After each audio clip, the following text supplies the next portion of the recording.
Hi friends, ಇವತ್ತಿನ ಅದ್ಭುತ ವಿಡಿಯೋಗೆ ನಿಮ್ಮೆಲ್ಲರಿಗೂ ಆತ್ಮ ಸ್ವಾಗತ. ಫ್ರೆಂಡ್ಸ್, ಬೆಳಗ್ಗೆನೆ ತಣ್ಣನೆಯ ಗಾಳಿಯಲ್ಲಿ ಕರಿಷ್ಮಾ ತನ್ನ ಸ್ಕೂಟಿಯನ್ನು ನಿಧಾನವಾಗಿ ಚಲಾಯಿಸುತ್ತಾ ರಸ್ತೆಯಲ್ಲಿ ಸಾಗುತ್ತಿದ್ದಳು. ಅವಳು ಸಾಧಾರಣವಾದ ಸಲ್ವರ್ ಸೂಟ್ ಧರಿಸಿದ್ದಳು. ಯಾವುದೇ ಹಳ್ಳಿಯ ಸಾಮಾನ್ಯ ಹುಡುಗಿಯಂತೆ ಕಾಣುತ್ತಿದ್ದ ಅವಳು ASP ಮೇಡಮ್ ಕವಿತಾ ಸಿಂಗ್ ಅವರ ಮಗಳು ಎಂದು ಯಾರಿಗೂ ಊಹಿಸಲು ಸಾಧ್ಯವಿರಲಿಲ್ಲ. ಅಂದು ಅವಳು ತನ್ನ ಗೆಳತಿಯ ಮದುವೆಗೆ ಹೋಗುತ್ತಿದ್ದಳು. ಮಾರುಕಟ್ಟೆ ದಾಟುತ್ತಿದ್ದಂತೆ ಮುಂದೆ ರಸ್ತೆ ಬದಿಯಲ್ಲಿ 5-6 ಪೊಲೀಸರು ಗಾಡಿಗಳನ್ನು ತಪಾಸಣೆ ಮಾಡುತ್ತಿರುವುದನ್ನು ಆಕೆ ನೋಡಿದಳು. ಅವರಲ್ಲಿ ಇನ್ಸ್ಪೆಕ್ಟರ್ ಮೋಹನ್ ಸಿಂಗ್ ಕೂಡ ಇದ್ದರು. ಅದೇ ಮೋಹನ್ ಸಿಂಗ್ ಅವಳ ತಾಯಿ ಕವಿತಾ ಸಿಂಗ್ ಆಗಾಗ ಭೇಟಿ ನೀಡುತ್ತಿದ್ದ ಪೊಲೀಸ್ ಠಾಣೆಯಲ್ಲಿ ನಿಯೋಜಿತರಾಗಿದ್ದರು ಮತ್ತು ಕವಿತಾ ಸಿಂಗ್ ಅವರನ್ನು ತನ್ನ ಒಳ್ಳೆಯ ಸ್ನೇಹಿತ ಎಂದು ಪರಿಗಣಿಸಿದ್ದರು. ಕರಿಷ್ಮಾ ಅವರ ಹತ್ತಿರ ಬರುತ್ತಿದ್ದಂತೆ ಮೋಹನ್ ಸಿಂಗ್ ಕೈ ತೋರಿಸಿ ಅವಳನ್ನು ನಿಲ್ಲುವಂತೆ ಹೇಳಿದರು. ಕರಿಷ್ಮಾ ಸ್ಕೂಟಿಯನ್ನು ಬದಿಗೆ ನಿಲ್ಲಿಸಿದಾಗ ಇನ್ಸ್ಪೆಕ್ಟರ್ ನಗುತ್ತಾ, ಅರೆ ಮೇಡಮ್, ಹೆಲ್ಮೆಟ್ ಇಲ್ಲದೆ ಎಲ್ಲಿಗೆ ಹೊರಟಿದ್ದೀರಿ ಮತ್ತು ಸ್ಕೂಟಿಯನ್ನು ಏಕೆ ಇಷ್ಟು ವೇಗವಾಗಿ ಓಡಿಸುತ್ತಿದ್ದೀರಿ? ಈಗಂತೂ ನಿಮಗೆ ದಂಡ ಹಾಕಲೇಬೇಕು, ಇಲ್ಲದಿದ್ದರೆ ನಿಮ್ಮಂತವರ ವರ್ತನೆ ಎಂದಿಗೂ ಬದಲಾಗುವುದಿಲ್ಲ ಎಂದರು.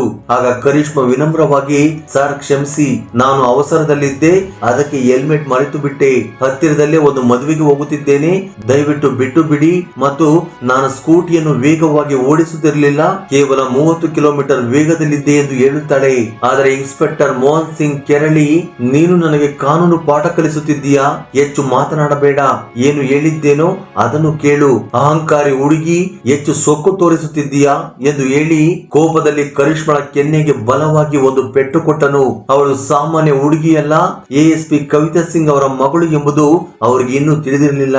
ಸುತ್ತಮುತ್ತಲಿನ ಕೆಲವರು ಈ ದೃಶ್ಯವನ್ನು ನೋಡುತ್ತಾ ನಿಂತಿದ್ದರು, ಆದರೆ ಯಾರು ಮುಂದೆ ಬಂದು ಮಾತನಾಡುವ ಧೈರ್ಯ ಮಾಡಲಿಲ್ಲ. ಕೇರಳದ ಪ್ರಸಿದ್ಧ ತಾಂತ್ರಿಕ ಭದ್ರಕಾಳಿ ಜ್ಯೋತಿಷ್ಯ ಪೀಠ ಪ್ರಧಾನ ತಾಂತ್ರಿಕ್ ಕಾಳಿದಾಸ್ ಗುರೂಜಿ.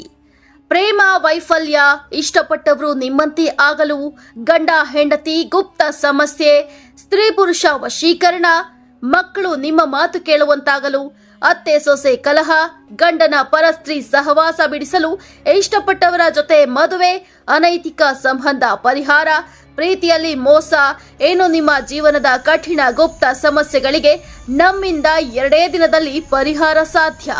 ನಂಬಿಕೆಯೇ ಜೀವನ, ನಂಬಿದವರ ಪಾಲಿಗೆ ಕಲ್ಪವೃಕ್ಷ, ಅತಿ ಶೀಘ್ರವೇ ಪರಿಹಾರ. ಹಿಂದೆ ಕರೆ ಮಾಡಿ. Mobile number 8722221062.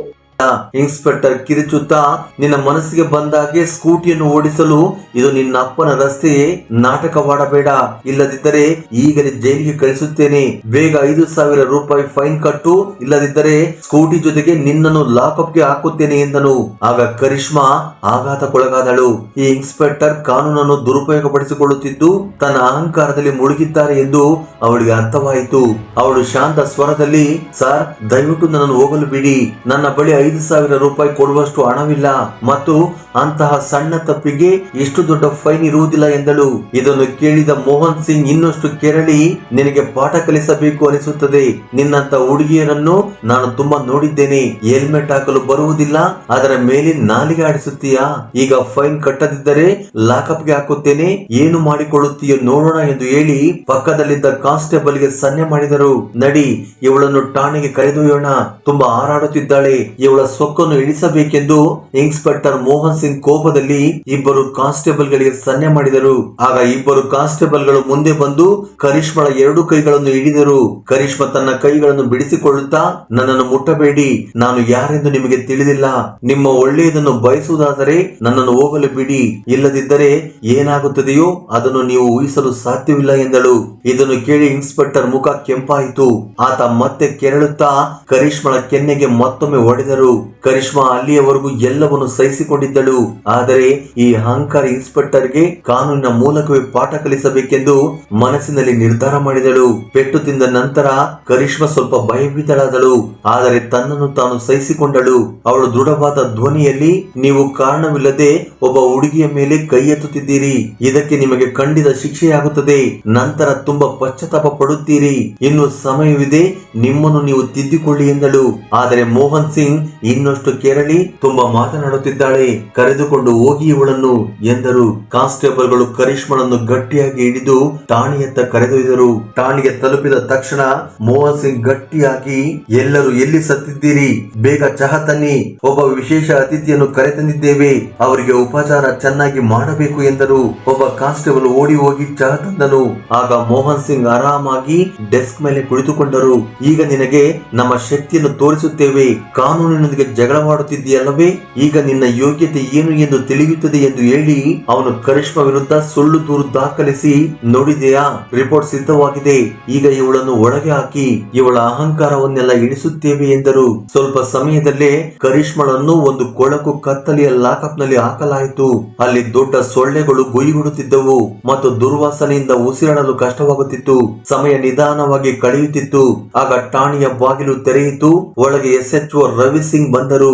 ಅವರ ದೃಷ್ಟಿ ಲಾಕಪ್ ನಲ್ಲಿದ್ದ ಕರಿಷ್ಮಾ ಮೇಲೆ ಬಿತ್ತು. ಅವರು ಮೋಹನ್ ಸಿಂಗ್ ಅನ್ನು, ಏನು ವಿಷಯ, ಇವಳನ್ನು ಏಕೆ ಲಾಕಪ್ ನಲ್ಲಿ ಹಾಕಿದ್ದೀರಿ ಎಂದು ಕೇಳಿದರು. ಮೋಹನ್ ಸಿಂಗ್ ಹಿಂಜರಿಕೆ ಇಲ್ಲದೆ, ಸರ್, ಈ ಹುಡುಗಿ ಹೆಲ್ಮೆಟ್ ಇಲ್ಲದೆ ಸ್ಕೂಟಿ ಓಡಿಸುತ್ತಿದ್ದಳು ಮತ್ತು ವೇಗವಾಗಿಯೂ ಓಡಿಸುತ್ತಿದ್ದಳು. ಅದನ್ನು ತಡೆದ ನನ್ನನ್ನು ಅಸಭ್ಯವಾಗಿ ನಿಂದಿಸಿದ್ದಾಳೆ. ಅದಕ್ಕಾಗಿ ಇವಳಿಗೆ ಬುದ್ಧಿ ಕಲಿಸಲು ಇಲ್ಲಿಗೆ ಕರೆತಂದಿದ್ದೇವೆ ಎಂದರು. ಆಗ ರವಿ ಸಿಂಗ್ ನಗುತ್ತಾ, ಒಳ್ಳೆಯದು ಮಾಡಿದ್ದೀರಿ. ಇಂಥವರಿಗೆ ಅಹಂಕಾರ ಬಹಳ ಇರುತ್ತದೆ. ಇಂಥವರು ಕಾನೂನಿಗಿಂತ ತಮ್ಮನ್ನೇ ದೊಡ್ಡವರೆಂದು ಭಾವಿಸುತ್ತಾರೆ ಎಂದರು. ಅವರು ನಿಜವಾದ ಕಾರಣವನ್ನು ತಿಳಿಯುವ ಪ್ರಯತ್ನವನ್ನು ಮಾಡದೆ ಕರಿಷ್ಮಳನ್ನು ತಿರಸ್ಕಾರದಿಂದ ನೋಡಿದರು. ಇಲ್ಲಿನ ಇಬ್ಬರು ಅಧಿಕಾರಿಗಳು ಸಹ ಕಾನೂನು ರಕ್ಷಕರಲ್ಲ, ಭಕ್ಷಕರು ಎಂದು ಕರಿಷ್ಮಳಿಗೆ ಅರ್ಥವಾಯಿತು. ಅವಳ ಹತ್ತಿರ ಮೊಬೈಲ್ ಇರಲಿಲ್ಲ, ಯಾರಿಂದಲೂ ಸಹಾಯ ಕೇಳುವ ಧೈರ್ಯವೂ ಇರಲಿಲ್ಲ. ಆದರೆ ಅದೃಷ್ಟ ಅವಳ ಕೈ ಬಿಡಲಿಲ್ಲ. ಅದೇ ದಿನ ಸಂಜೆ ಸುಮಾರು 4 ಗಂಟೆಗೆ ಅವಳ ತಾಯಿ SP ಕವಿತಾ ಸಿಂಗ್ ಯಾವುದೋ ಕೆಲಸದ ನಿಮಿತ್ತ ಠಾಣೆಗೆ ಬಂದರು.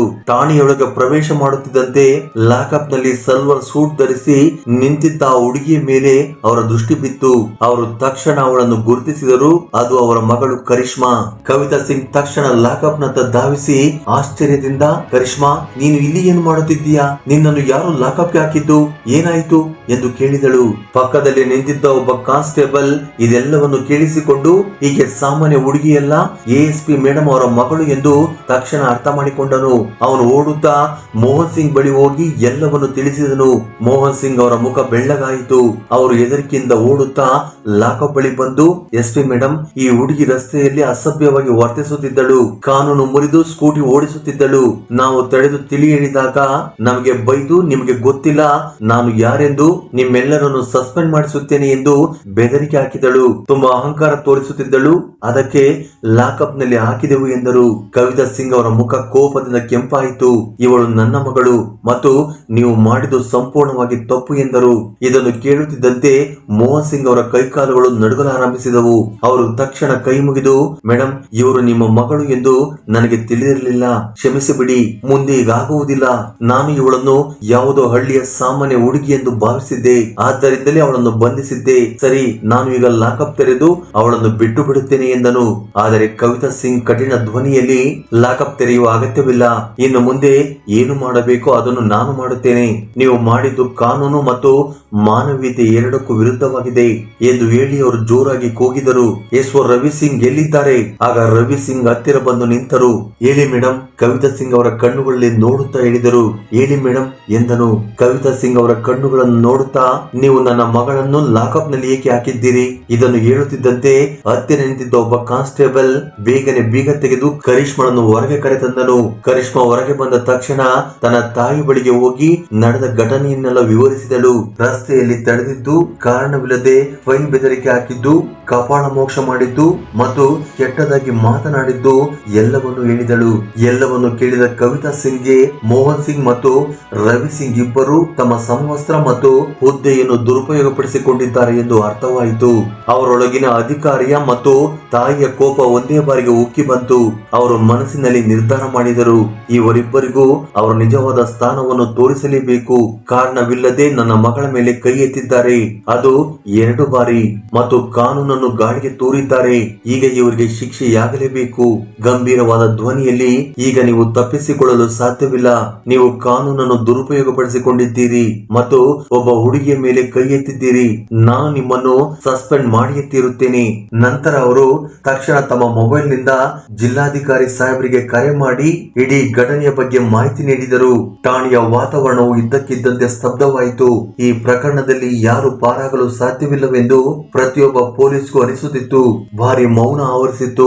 ಎಸ್ಪಿ ಕವಿತಾ ಸಿಂಗ್ ಅವರ ಧ್ವನಿ ತಣ್ಣಗಿತ್ತು, ಆದರೆ ಅದರಲ್ಲಿ ಎದುರು ನಿಂತವರು ನಡುಗುವಷ್ಟು ಭಾರವಿತ್ತು. ಡಿಎಂ ಸಾಹೇಬ್ರೆ, ನಾನು ನಿಮ್ಮನ್ನು ತಕ್ಷಣ ಭೇಟಿಯಾಗಬೇಕು. ವಿಷಯ ಗಂಭೀರವಾಗಿದೆ. ನಾನು ನಿಮ್ಮ ಆಫೀಸ್ಗೆ ಬರಲು ಸಾಧ್ಯವಿಲ್ಲ. ನೀವೇ ಇಲ್ಲಿಗೆ ಠಾಣೆಗೆ ಬರಬೇಕು ಎಂದು ಹೇಳಿ ಕಾಲ್ ಕಟ್ ಮಾಡಿದರು. ಫೋನ್ ಇಟ್ಟ ತಕ್ಷಣ ಠಾಣೆಯಲ್ಲಿ ಸಂಚಲನ ಉಂಟಾಯಿತು. ರವಿ ಸಿಂಗ್ ಮತ್ತು ಮೋಹನ್ ಸಿಂಗ್ ಒಬ್ಬರನ್ನೊಬ್ಬರು ದೂಷಿಸುವಂತೆ ನೋಡಿಕೊಳ್ಳುತ್ತಿದ್ದರು. ಉಳಿದ ಕಾನ್ಸ್ಟೇಬಲ್ಗಳು ಮೌನವಾಗಿ ತಮ್ಮ ತಮ್ಮ ಮೂಲೆಗಳಲ್ಲಿ ನಿಂತರು. ಸ್ವಲ್ಪ ಹೊತ್ತಿನಲ್ಲಿ ಠಾಣೆಯ ಹೊರಗೆ ಸರ್ಕಾರಿ ವಾಹನಗಳ ಸಾಲು ಬಂದು ನಿಂತಿತು. ವಾಹನಗಳಿಂದ ಡಿಎಂ ಸಾಹೇಬರು, ಅವರ ಜೊತೆ ಎಸ್ಸಿಎಂ ಮತ್ತು ಇಬ್ಬರು ಇತರೆ ಅಧಿಕಾರಿಗಳು ಇಳಿದರು. ಅವರ ಆಗಮನದಿಂದ ವಾತಾವರಣದಲ್ಲಿ ಮತ್ತಷ್ಟು ಮೌನ ಆವರಿಸಿತು. ಈಗ ಯಾರ ಮುಖದಲ್ಲೂ ನಗುವಿರಲಿ, ಕಣ್ಣೆತ್ತಿ ನೋಡುವ ಧೈರ್ಯವೂ ಇರಲಿಲ್ಲ. ಡಿಎಂ ಸಾಹೇಬರು ನೇರವಾಗಿ ಎಸ್ಪಿ ಕವಿತಾ ಸಿಂಗ್ ಅವರ ಬಳಿಗೆ ಬಂದರು. ಮೇಡಮ್, ನೀವು ಫೋನ್ ಮಾಡಿದ್ದು ಏಕೆ? ಕವಿತಾ ಸಿಂಗ್ ತನ್ನ ಮಗಳ ಕಡೆಗೆ ಬೆರಳು ತೋರಿಸಿ, ಇವಳು ನನ್ನ ಮಗಳು. ಆದರೆ ಮೊದಲು ನಾನು ಇವಳನ್ನು ನನ್ನ ಮಗಳಾಗಿ ನೋಡುತ್ತಿಲ್ಲ, ಒಬ್ಬ ನಾಗರಿಕಳಾಗಿ ನೋಡುತ್ತಿದ್ದೇನೆ. ರಸ್ತೆಯಲ್ಲಿ ಕಾರಣವಿಲ್ಲದೆ ಇವಳನ್ನು ತಡೆಯಲಾಯಿತು, ಸುಳ್ಳು ಫೈನ್ ಕೇಳಲಾಯಿತು, ಕೆಟ್ಟದಾಗಿ ನಡೆದುಕೊಳ್ಳಲಾಯಿತು, ಕಪಾಳಕ್ಕೆ ಹೊಡೆಯಲಾಯಿತು ಮತ್ತು ನಂತರ ಠಾಣೆಯ ಕೊಳಕು ಲಾಕಪ್ ನಲ್ಲಿ ಯಾವುದೇ ಕಾನೂನುಬದ್ಧ ಪ್ರಕ್ರಿಯೆ ಇಲ್ಲದೆ ಹಾಕಲಾಯಿತು. ನೀವು ಈ ವಿಷಯದ ತನಿಖೆಯನ್ನು ಈಗಲೇ ಇಲ್ಲಿಯೇ ಪ್ರಾರಂಭಿಸಬೇಕೆಂದು ನಾನು ಬಯಸುತ್ತಿದ್ದೇನೆ ಎಂದರು. ಡಿಎಂ ಸಾಹೇಬರು ಗಂಭೀರವಾಗಿ ತಲೆಯಾಡಿಸಿದರು. ಸರಿ, ತನಿಖೆ ಈಗಲೇ ಪ್ರಾರಂಭವಾಗುತ್ತದೆ. ಮೊದಲಿಗೆ ಡಿಎಂ ಸಾಹೇಬರು ಆದೇಶ ಮಾಡಿದರು. ಘಟನೆ ನಡೆದ ಸ್ಥಳದಿಂದ ಯಾವುದೇ ನಾಗರಿಕನನ್ನು ತಕ್ಷಣ ಕರೆತಂದು ಹೇಳಿಕೆ ಪಡೆಯಿರಿ ಮತ್ತು ಠಾಣೆಯಲ್ಲಿರುವ ಸಿಸಿಟಿವಿ ದೃಶ್ಯಾವಳಿಗಳನ್ನು ಹಾಜರುಪಡಿಸಿ. ಆಗ ಠಾಣೆಯ ಒಬ್ಬ ಕಾನ್ಸ್ಟೇಬಲ್ ನಿಧಾನವಾಗಿ ಹೇಳಿದನು, ಸರ್, ರಸ್ತೆಯಲ್ಲಿ ಘಟನೆ ನಡೆದಾಗ ಕೆಲವರು ಮೊಬೈಲ್ ನಲ್ಲಿ ವಿಡಿಯೋ ಮಾಡುತ್ತಿದ್ದರು ಎಂದನು. ಆಗ ಡಿಎಂ, ಹಾಗಾದರೆ ತಕ್ಷಣ ಅವರನ್ನು ಕರೆಸಿ. 2 ಗಂಟೆಯೊಳಗೆ 3 ಠಾಣೆಗೆ ಬಂದರು. ಅವರಲ್ಲಿ ಒಬ್ಬರು ವಯಸ್ಸಾದ ಅಂಗಡಿಯವರಾಗಿದ್ದರು. ಅವರು ಸ್ಪಷ್ಟವಾಗಿ ಹೇಳಿದರು, ಹುಡುಗಿ ಸ್ಕೂಟಿಯನ್ನು ನಿಧಾನವಾಗಿ ಓಡಿಸುತ್ತಿದ್ದನ್ನು ನಾನು ನನ್ನ ಕಣ್ಣಾರೆ ನೋಡಿದ್ದೇನೆ. ಹೆಲ್ಮೆಟ್ ಇರಲಿಲ್ಲ, ಅದು ನಿಜ. ಆದರೆ ಅವಳು ಯಾರೊಂದಿಗೂ ಕೆಟ್ಟದಾಗಿ ಮಾತನಾಡಲಿಲ್ಲ. ಬದಲಾಗಿ ಇನ್ಸ್ಪೆಕ್ಟರ್ ಸಾಹೇಬರೇ ಅವಳಿಗೆ ಜೋರಾಗಿ ಕಪಾಳ ಮೋಕ್ಷ ಮಾಡಿ ಕೆಟ್ಟದಾಗಿ ಬೈದರು. ಇನ್ನು 2ನೇ ಸಾಕ್ಷಿ ಒಬ್ಬ ಕಾಲೇಜು ವಿದ್ಯಾರ್ಥಿ. ತಾನು ಮೊಬೈಲ್ ನಲ್ಲಿ ಚಿತ್ರೀಕರಿಸಿದ ವಿಡಿಯೋವನ್ನು ತೋರಿಸಿದನು. ವಿಡಿಯೋದಲ್ಲಿ ಮೋಹನ್ ಸಿಂಗ್ ಕರೀಶ್ಮಳಿಗೆ ಕಪಾಳ ಮೋಕ್ಷ ಮಾಡುತ್ತಿರುವುದು, 5,000 ಫೈನ್ ಬೆದರಿಕೆ ಹಾಕುತ್ತಿರುವುದು ಸ್ಪಷ್ಟವಾಗಿ ಕಾಣುತ್ತಿತ್ತು. 3ನೇ ಸಾಕ್ಷಿಯು ಇದೇ ಹೇಳಿಕೆಯನ್ನು ಪುನರುಚ್ಚರಿಸಿದನು. ಡಿಎಂ ಸಾಹೇಬರು ಮೋಹನ್ ಸಿಂಗ್ ಕಡೆ ನೋಡಿದರು. ಬಂಧನಕ್ಕೆ ನೀವು ಏನು ಕಾರಣ ದಾಖಲಿಸಿದ್ದೀರಿ? ಆಗ ಮೋಹನ್ ಸಿಂಗ್ ಬೆವರು ಒರೆಸಿಕೊಳ್ಳುತ್ತಾ, ಸರ್, ಅವಳು ನಮಗೆ ಬೈದು ಬೆದರಿಕೆ ಹಾಕಿದಳು. ಡಿಎಂ ತಕ್ಷಣ ಮಧ್ಯ ಪ್ರವೇಶಿಸಿ, ಈ ಆರೋಪವನ್ನು ಸಾಬೀತುಪಡಿಸಲು ನಿಮ್ಮ ಬಳಿ ಯಾವ ಸಾಕ್ಷಿ ಇದೆ ಎಂದು ಕೇಳಿದರು. ಆಗ ಮೋಹನ್ ಸಿಂಗ್ ಮೌನವಾದನು. ಈಗ ಠಾಣೆಯ ಸಿಸಿಟಿವಿ ದೃಶ್ಯಾವಳಿಗಳ ಸರದಿ. ದೃಶ್ಯಾವಳಿಗಳಲ್ಲಿ ಕರಿಷ್ಮಳನ್ನು ಯಾವುದೇ ವಿಚಾರಣೆ ಇಲ್ಲದೆ ನೇರವಾಗಿ ಲಾಕಪ್ಗೆ ಹಾಕುತ್ತಿರುವುದು ಕಾಣುತ್ತಿತ್ತು. ಮೋಹನ್ ಸಿಂಗ್ ಮತ್ತು ರವಿ ಸಿಂಗ್ ಇಬ್ಬರು ನಗುತ್ತಾ ಮಾತನಾಡುತ್ತಿದ್ದರು ಮತ್ತು ಯಾವುದೇ ಲಿಖಿತ ಹೇಳಿಕೆ ಅಥವಾ ಬಂಧನದ ದಾಖಲೆಯನ್ನು ಸಿದ್ಧಪಡಿಸಿರಲಿಲ್ಲ. ಆಗ ಎಸ್ಸಿಎಂ ದೃಶ್ಯಾವಳಿಗಳನ್ನು ನಿಲ್ಲಿಸಿ ಈ ರೀತಿಯಾಗಿ ಹೇಳಿದರು, ಇದು ಸಂಪೂರ್ಣವಾಗಿ ಕಾನೂನು ಬಾಹಿರ ಬಂಧನ. ಭಾರತೀಯ ದಂಡ ಸಂಹಿತೆ ಮತ್ತು ಪೊಲೀಸ್ ಕಾಯ್ದೆ ಪ್ರಕಾರ ಇದು ಗಂಭೀರ ಅಪರಾಧ. ಡಿಎಂ ರವಿ ಸಿಂಗ್ ಅವರನ್ನು ಕೇಳಿದರು, ಎಸ್ಒ ಸಾಹೇಬ್ರೆ, ಠಾಣೆಯ ಮುಖ್ಯಸ್ಥರಾಗಿ ಯಾವುದೇ ನಾಗರಿಕರೊಂದಿಗೆ ಕಾನೂನಿನ ಪ್ರಕಾರ ನಡೆದುಕೊಳ್ಳುವ ಜವಾಬ್ದಾರಿ ನಿಮ್ಮ ಮೇಲಿತ್ತು. ನೀವು ಈ ಕ್ರಮವನ್ನು ಏಕೆ ತಡೆಯಲಿಲ್ಲ? ಆಗ ರವಿ ಸಿಂಗ್ ಅಸಮಾಧಾನದಿಂದ, ಸರ್, ಇನ್ಸ್ಪೆಕ್ಟರ್ ಸರಿಯಾಗಿದ್ದಾರೆ ಮತ್ತು ಆ ಹುಡುಗಿ ನಿಜವಾಗಿಯೂ ಕೆಟ್ಟದಾಗಿ ಮಾತನಾಡುತ್ತಿದ್ದಾಳೆ ಎಂದು ನಾನು ಭಾವಿಸಿದೆ. ಆಗ ಡಿಎಂ ಚುರುಕಾದ ನೋಟ ಬೀರಿ, ಕಾನೂನು ಭಾವನೆಯ ಆಧಾರದ ಮೇಲೆ ನಡೆಯುವುದಿಲ್ಲ, ಸಾಕ್ಷಿಗಳು ಮತ್ತು ಪ್ರಕ್ರಿಯೆ ಆಧಾರದ ಮೇಲೆ ನಡೆಯುತ್ತದೆ. ನೀವು ತನಿಖೆಯನ್ನು ಮಾಡಲಿಲ್ಲ, ತಡೆಯುವ ಪ್ರಯತ್ನವನ್ನು ಮಾಡಲಿಲ್ಲ. ಇದರ ಅರ್ಥ ನೀವು ಈ ಕಾನೂನು ಬಾಹಿರ ಕೃತ್ಯದಲ್ಲಿ ಸಮಾನ ಪಾಲುದಾರರು ಎಂದರು. ಸುಮಾರು 3 ಗಂಟೆಗಳ ವಿಚಾರಣೆ, ಸಾಕ್ಷಿಗಳ ಹೇಳಿಕೆ ಮತ್ತು ಸಾಕ್ಷಿಗಳ ಪರಿಶೀಲನೆಯ ನಂತರ ಡಿಎಂ ಸಾಹೇಬರು ತಮ್ಮ ತೀರ್ಪನ್ನು ಪ್ರಕಟಿಸಿದರು. ಇನ್ಸ್ಪೆಕ್ಟರ್ ಮೋಹನ್ ಸಿಂಗ್ ಮತ್ತು ಎಸ್ಒ ರವಿ ಸಿಂಗ್ ಇಬ್ಬರನ್ನು ತಕ್ಷಣದಿಂದ ಜಾರಿ ಬರುವಂತೆ ಸಸ್ಪೆಂಡ್ ಮಾಡಲಾಗಿದೆ.